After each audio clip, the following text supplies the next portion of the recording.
right, Scotty, welcome back. Place where you finished runner-up last year, but runner-up last week as well. So form's obviously pretty good coming in here. You'd be pretty happy with that, I'd say. Yeah, form feels pretty good. I took 2 good days of rest yesterday and Monday. Majors typically wear me out pretty good, and so it was nice kind of getting home and just getting to relax a little bit. As far as this week goes, the golf course seems like it's in really good shape again. Greens are rolling nice, and looking forward to another week here.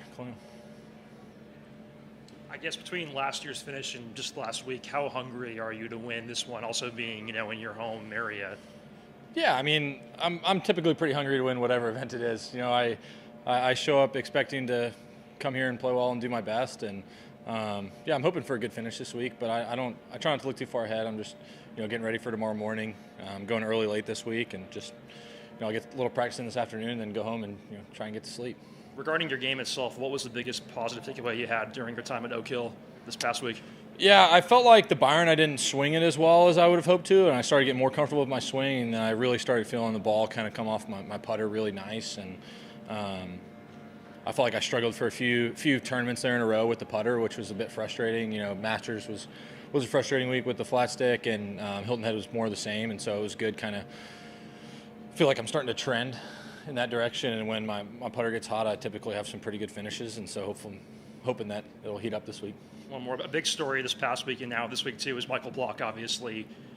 What are your thoughts on just what he's been able to do and just what it means for growing the game, having a PGA Pro, have that performance, and now playing in this event and the RBC coming up too? Yeah, so I mean, it's awesome. We played behind him last week on Sunday, and listening to the hole-in-one was pretty fun, and it's definitely great for the game of golf. The PGA professionals really do the hard work for us. I mean, I grew up at a golf club, and my coach is a PGA Pro, and he's a proud member of the PGA for probably 50 years now. I don't know, maybe 45. Randy's pretty old, but I grew up around those guys, and they introduced me to the game and taught me how to play. And so, anytime you've seen a PGA Pro have some success is really special. And we're definitely happy for him and well deserved to be getting into these 2 events after his performance last week.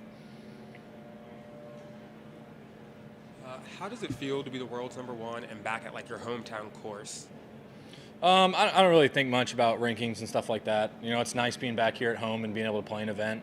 Like I said, majors typically wear me down pretty good, especially when you're in contention on the weekend. And so to be able to sleep in my own bed this week and, able to just be at home the last 2 days was definitely important in terms of rest. And then playing in front of a home crowd as the week goes on is always really fun. And does that make this tournament extra special to you, to be able to play in the area where you're from? Yeah, I mean, I grew up coming to this tournament, and so being able to come here and play the golf course and compete is definitely very special for me. Growing up dreaming of being out here, and now being on the other side where I'm inside the ropes and trying to do my best and compete, and it's definitely very special. And do you have any specific memories of coming to this tournament when you were a kid? Is there anything that stands out to you, a special moment you remember? I mean, I don't remember specific things, but I definitely remember showing up with my dad and just coming out here and watching.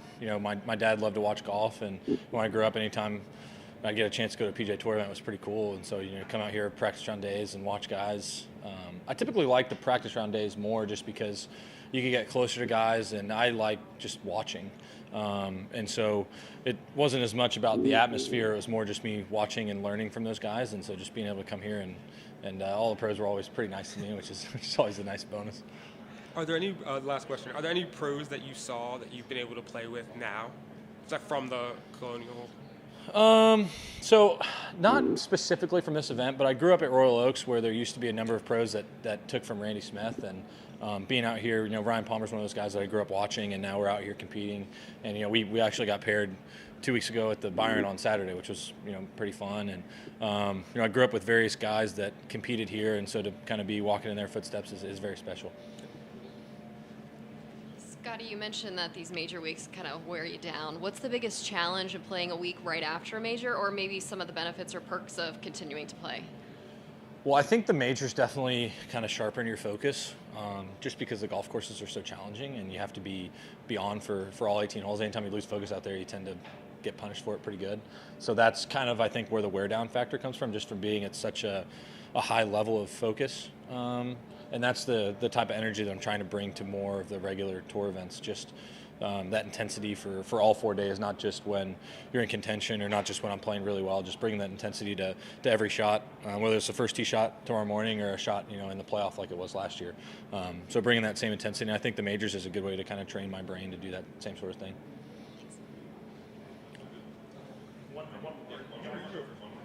So this is the last year of this format before they do the big redo with Gil Hanse here at this course.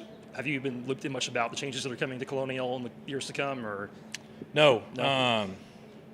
I know a lot of guys love the golf course the way it is right now, so I'm interested to see the changes that they make. I mean, this is one of guys' favorite stops on tour, and so I'm interested to see what it's like. I hope it doesn't change too much because they got a pretty special place here. But Gil Hanse is a very talented golf course redesigner and restorer. I don't know what he calls himself these days. Is it restorer or designer? What? Either or. Either or. Okay, good. And so I'm sure he'll do a good job. And what does it say about Texas golf and the success that Texas golf has had, that the two favorites in this tournament are both from Texas, and that you both have had so much success in the PGA Tour over the last decade? Yeah, well, if you're going to look for the last decade, you're probably going to look at all of Jordan's results. I've only been here for a few years, but yeah, Jordan, he was another guy that I looked up to growing up. He was always a few years ahead of me, and he was just crushing it from a young age, and so he was always a guy that I looked up to and was able to kind of bounce things off of when I was thinking about turning pro, when I turned pro.